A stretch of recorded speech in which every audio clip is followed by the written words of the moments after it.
Hi guys, welcome to I dream. నేను మీ Chanakya. Home అనేది ప్రతి ఒక్కరికి ఒక ఎమోషన్. మరి ఇల్లు కట్టుకోవాలి, ఇల్లు కొనుక్కోవాలి అని చెప్పేసి ప్రజెంట్ ఇప్పుడున్న జనరేషన్లో ఎవరైతే ఉద్యోగం చేస్తున్నారో వాళ్ళందరికీ ఉన్న గోల్స్లలో అదొక గోల్. మరి ఎవరైతే ఫస్ట్ టైం హోమ్ కొనుక్కోవాలనుకుంటున్నారో వాళ్ళు ఎలాంటి ఫైనాన్షియల్ ప్లాన్ తీసుకుంటే మరి ఈజీగా హ్యాపీగా మరి అయితే హోమ్ని మనం కొనుక్కోవచ్చు అనే దాని గురించి మనకైతే చిట్కాలు చెప్పడానికి కూడా ఇక్కడ మన ఫైనాన్షియల్ అడ్వైజర్ మరి విజయ్ కర్ణం గారు కూడా ఉన్నారు. ఆయన అడిగి తెలుసుకుందాం. Hi sir. హలో అండి. సార్, హోమ్ అనేది ప్రతి ఒక్కరికి ఒక మంచి ఎమోషన్ అనమాట. ఉన్న గోల్స్లో పక్కా ఒక మిడిల్ క్లాస్ మెంటాలిటీ ఉన్న మనందరికి కూడా ఒక పక్కా ఉండే గోల్ హోమ్. మరి ఫస్ట్ టైం హోమ్ కొనుక్కుంటున్న వాళ్ళు ఎలాంటి జాగ్రత్తలు తీసుకుంటే మంచిది అంటారు? హోమ్ ప్లాన్ చేసుకోవాలనుకున్నప్పుడు ఫస్ట్ థింగ్ మనకు వచ్చేది ఎమోషనల్ థింగ్స్ అండి. చాలా ఎందుకంటే లాంగ్ డ్యూరేషన్గా చాలామంది రెంట్స్లలో ఉంటారు, లేకపోతే వేరే వేరే ప్లేసెస్లలో ఉండి లాస్ట్కి డెఫినెట్గా ఇది ఇంత కాదు, ఈ ఓనర్స్ టార్చర్ కానీ ఇదంతా కాదు, మనం ఖచ్చితంగా ఒక హోమ్ ఉండాలని ఎమోషనల్గా ఉంటారు. మనం ఎప్పుడైతే ఎమోషనల్గా ఉంటామో అప్పుడే ఎక్కువ మిస్టేక్స్ చేస్తామండి financial related డిసిషన్స్లో. Okay.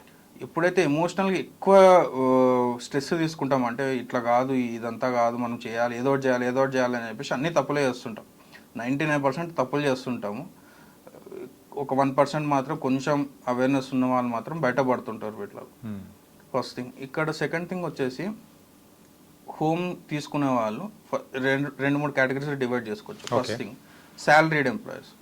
Salaried employees home plan చేయడం ఒక పద్ధతి మీద ఉంటుంది, బిజినెస్ వాళ్ళు చేసేది ఒక పద్ధతి మీద ఉంటుంది, వేరే వాళ్ళది ఇంకోటి. అంటే ప్రొఫెషనల్స్ ఉంటారు వాళ్ళు, అంటే సిఎస్ కానీ డాక్టర్స్ కానీ ఇట్లా, అంటే వాళ్ళు బిజినెస్ కాదు ఇట్లా అని జాబ్ కాదు, వాళ్ళది సపరేట్ కేటగిరీ కింద మనం కన్సిడర్ చేసుకోవచ్చు వాళ్ళని. ఎందుకంటే వాళ్ళు హై నెట్, అంటే వాళ్ళు హై ఇన్కమ్ ఉంటుంది, అట్లని కంప్లీట్ బిజినెస్లో కూడా ఉంటారు వాళ్ళు. సో శాలరీడ్ ఎంప్లాయీస్కి మనం తీసుకుంటే, మనము శాలరీడ్ వాళ్ళు first thing home as an ఇన్వెస్ట్మెంట్గా చూస్తారు. దట్స్ మనం లాస్ట్ వీడియోలో కూడా తెలుసుకున్నాము.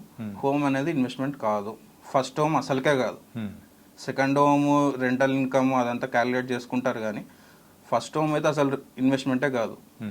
ఇది ఎప్పుడు ప్లాన్ చేసుకోవాలి? ఇప్పుడు సపోజ్ మొన్న రీసెంట్గా ఒక క్లయింట్ వచ్చారు, అతనికి చాలా చిన్న ఏజ్, అసలు యాక్చువల్ 25 years ఏజ్.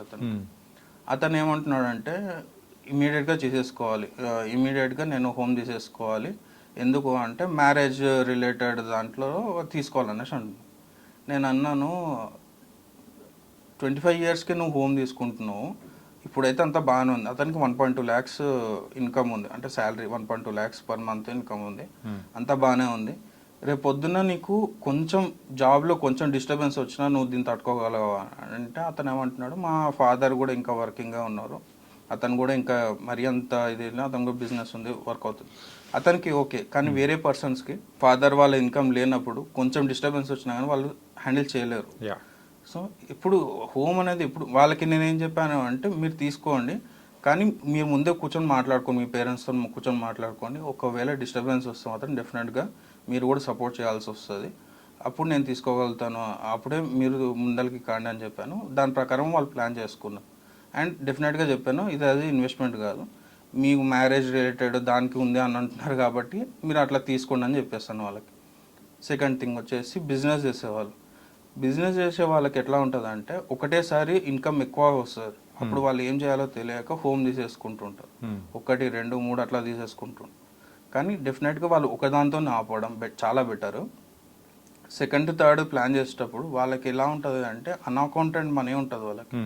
సో వాళ్ళు ఏం చేయగలుగుతారు, వాళ్ళకి అకౌంట్స్లో చూపించలేని అమౌంట్ని వాళ్ళు ఇట్లా రియల్ ఎస్టేట్లో కానీ హోమ్లలో కానీ ఇన్వెస్ట్ చేసి దానికల్లా రెంటల్ ఇన్కమ్ తీసుకుంటుంటారు. సో వాళ్ళకి మంత్లీ ఇన్కమ్గా పనికొస్తుంది. ఇది మంచి స్ట్రాటజీ యాక్చువల్గా. కొంతమంది ల్యాండ్ లార్డ్స్ ఉన్నారు నా దగ్గర, అంటే కొంతమంది క్లయింట్స్ ఉన్నారు.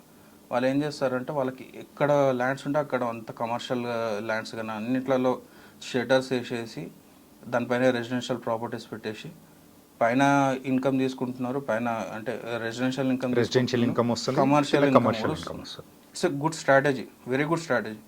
కానీ శాలరీడ్ ఎంప్లాయీస్ వచ్చేసి మేము ఇది చేస్తాం అనేసి అంటారు.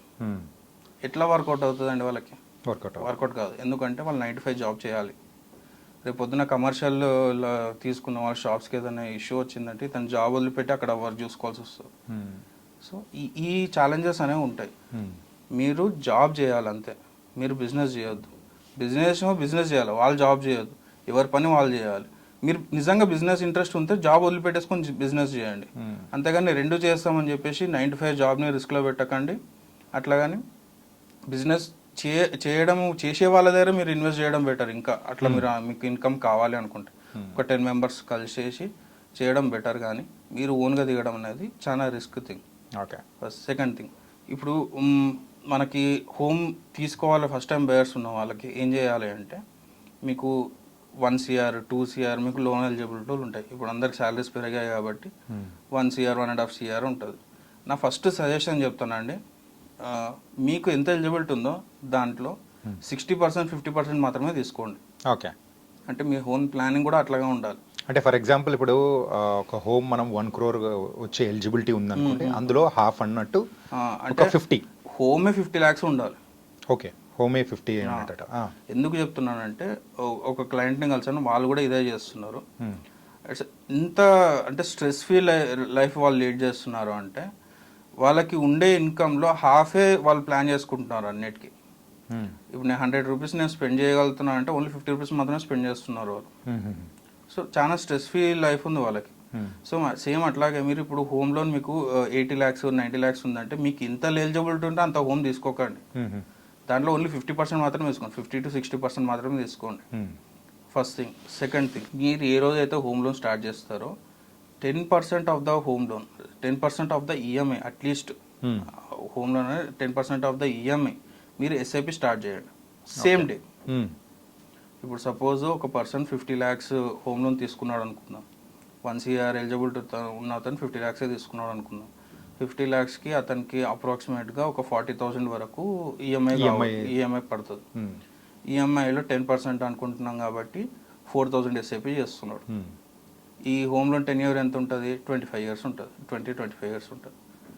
ఇన్ కేస్ అతను 20-25 years కంటిన్యూస్గా ఈ 4,000 మాత్రమే, మళ్ళీ దాన్ని పెంచమని కూడా చెప్పట్లేదు, 40,000 మాత్రమే, 40,000 EMI 4,000 SIP. Okay. 4,000 SIP home loan కట్టుకుంటున్నట్లు ఈ 4,000 ఎస్ఐపి చేసుకుంటూ వెళ్ళాడు అనుకుందాం. 25 years తర్వాత 50 lakhs అతను ఎంతైతే లోన్ తీసుకున్నాడో 50 lakhsకి 75 lakhs ఇంట్రెస్ట్తో సహా కట్టింటాడు అప్రాక్సిమేట్గా. అతను సేమ్ 75 lakhs ఈ ఎస్ఐపి లెక్కలు తీసుకోవచ్చు మళ్ళీ. వా, సూపర్ సార్. అంటే అతను హోమ్ ఫ్రీగా ఉన్నట్లు. ఓకే. రెండు ఆల్టర్నేటివ్గా మనం చేసుకుంటూ వెళ్ళిపోవాలి. అంటే వీడు పర్ మంత్ 40 మరి హోమ్ ఈఎంఐ కడుతున్నా అంటే దాంతోపాటు ఒక 4,000 ఎక్స్ట్రా ఎస్ఐపి అని యాడ్ చేశాడంటే టోటల్ 44,000తో సో రెండు ఈజీగా అంటే లెవెల్ చేసేయచ్చు. ఎగ్జాక్ట్లీ. నేను ఫస్ట్ మీకు చెప్పాను కదా 50% ఎందుకు తగ్గియాలి అని చెప్పి, దీనికోసం. ఓకే. మీరు 1 crore ఎలిజిబిలిటీ ఉంది అని చెప్పేసి 1 crore తీసుకున్నారు అనుకోండి, మీకు ఈఎంఐ 80,000 అవుతుంది. 80,000కి మళ్ళీ 10% అంటే 8,000 మీరు కట్టలేరు. అప్పుడు ఎస్ఐపి లేపేస్తారు, ఎస్ఐపి కట్టారు మీరు, ఓన్లీ ఈఎంఐ కట్టేస్తారు. 25 years తర్వాత మీ హోమ్ మీ పేరు మీదకి వస్తుంది. అప్పుడు దాని వాల్యూ ఎంత ఉంటుంది అనేది ఎవరైనా చెప్పలేము. అది ఓకే, అది సెకండరీ. అంటే అది వర్స్ట్ కేస్, అంటే అది బ్యాడ్ డిసిజన్ కన్సిడర్ చేసుకోవచ్చు. కానీ ఇప్పుడు మనం 50% తగ్గించుకొని ప్లస్ ఈఎంఐ మనం ఈఎంఐ ప్లస్ ఎస్ఐపి కన్సిడర్ చేసుకున్నాం అంటే, సపోజ్ మీకు వచ్చే ఈఎంఐ 40,000 కాకుండా 44,000 అనుకోవాలి మీరు. ఇప్పుడు సపోజ్ ఒక క్లయింట్ ఉన్నారు, వాళ్ళకి నేను చెప్పాను 40,000 కాదండి 44,000 అనుకోండి మీరు ఈఎంఐ. సేమ్ డే పెట్టుకోవాలి. అందుకే మనం ఇన్వెస్ట్మెంట్ అనుకున్నాం కానీ దాన్ని ఇన్వెస్ట్మెంట్ కాకుండా అదొక ఈఎంఐ లాగా కన్సిడర్ చేసామనుకోండి, డెఫినెట్గా 25 years కన్సిడర్ చేస్తాం మనం, 25 years కంటిన్యూ చేస్తాం. వన్స్ అది కంటిన్యూ అయ్యింది అనుకోండి, డెఫినెట్గా ఈ గోల్ రీచ్ అయిపోతాడు. ఆ అమౌంట్ వచ్చిన అమౌంట్ ఉంటుంది కదా, దాంతో మళ్ళీ మీరు ఇంకో ఇల్లు కొనుక్కోవచ్చు, లేకపోతే అది మళ్ళీ వేరే ఇన్వెస్ట్మెంట్ అని మీరు చేసుకోవచ్చు. Super sir. ఈ మిరాకిల్స్ అన్ని ఓన్లీ లాంగ్ టర్మ్లోనే అవుతాయండి. ఓకే. డెఫినెట్గా 10+ years ఉండాల్సిందే మీరు.